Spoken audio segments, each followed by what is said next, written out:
Thank you very much, Teresa. That sign says AARP, Association Against Retired Persons. So they don't like me too much, but I don't have a lot of fondness for them either. Let me tell you, on this Ted Turner business, I got to tell you one thing. When my wife and I go down to Atlanta, the upside is we get the best seat in the house.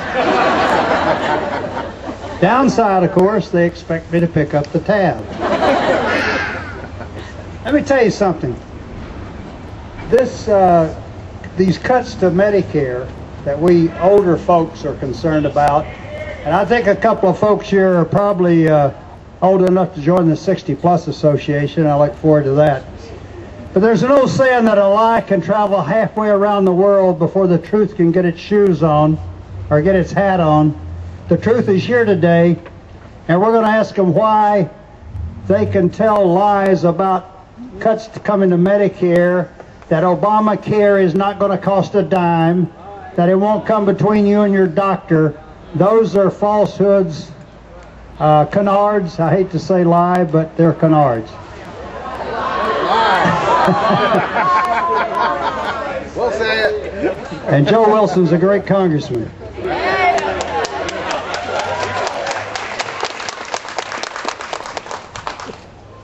I want to tell you something about these cuts. I started running a national TV ad about the cuts to Medicare about 3 months ago. And now we're running one locally, and I'll mention that one in a minute. But when we started running that nationally, about $500 billion cuts to Medicare, I had a lot of naysayers in Washington, D.C., where I am, and even some people accusing me of making up these numbers. Well, I want to tell you something. The CBO, the government, has now validated the fact that it's going to be $500 billion, maybe even more.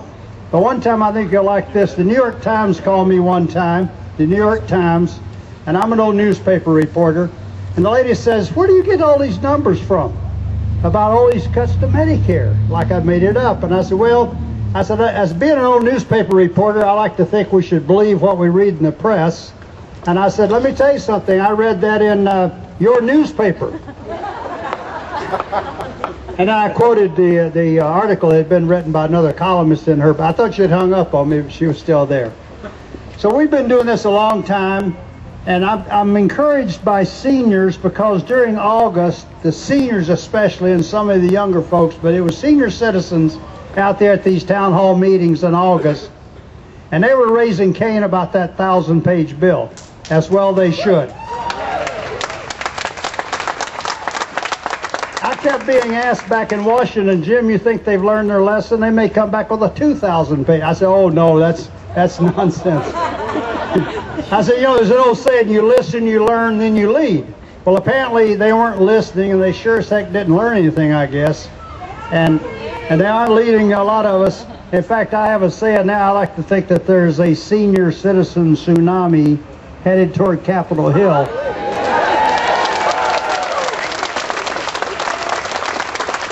And I got to tell you right now, unless it subsides, there's going to be some folks swimming against the tide next year, if you know what I mean. We ran that ad throughout the country, the national TV ad about the cuts to Medicare. Then we started running it in certain states, this being one of them, trying to get Senator Lincoln's attention about this terrible bill. We did it in Louisiana, trying to get Senator Landrieu's attention. Then the House of Representatives voted. And I got to tell you something. A Democrat named Mike Ross voted the right way. He voted against the bill.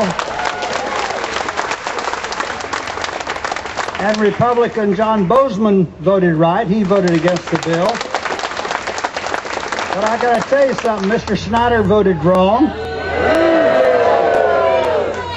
Mr. Berry voted wrong. So we decided to run some ads, not only here in Arkansas, we did this in North Dakota and some other places. We decided to bring some seniors in from those locations, because I always get charged with, outside interest.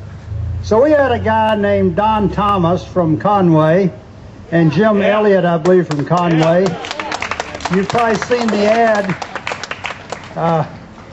TV stars out there now. There they are, back in the back. But we've been running that ad here trying to get Mr. Snyder's attention to Mr. Berry's for voting wrong. So thank you, Don, and thank you, Jim, for coming to Washington and saying your piece about Medicare.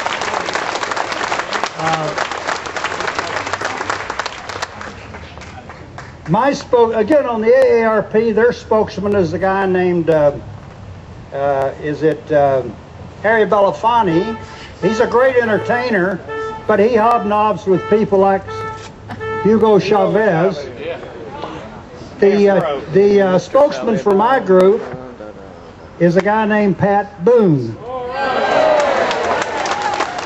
And I'll end on this note. Pat Boone was donating to my group. He gets involved in a lot of causes. And I kept reading this thing about Pat Boone. There's only one Pat Boone. I'd met him years ago, so I called him up one day. And we started chatting, and I know he gets involved with an awful lot of groups of a conservative nature, and that's where we come from. We make no bones about that. But I called Pat and I talked to him, and we talked a little while, and I said, Pat, we'd be honored if you'd be our spokesman. And he said, well, Jim, now that I admit that I am 60 plus, he said I'd be honored to. Pat was 75 June 1st. He does an awful lot of gospel music concerts around the country, still has a radio show. So it's an honor to be here with you today. I grew up down in Florida. I better not say I went to the University of Florida, but I did. I'm sorry. Razorbacks go. But again, thank you so much. I'm so encouraged now by the turnout, not only here around the state, because I get asked in Washington all the time, and I know Dick Morris on television all day in and day out, he gets asked a lot. The only way we're going to beat this bill is because of folks like you that are giving up a lot of time and effort to get it right. So that's what is encouraging to me, to see this happening all over the state of Arkansas, and you're going to be sending a message back for what you're doing. So thanks again. Thank you.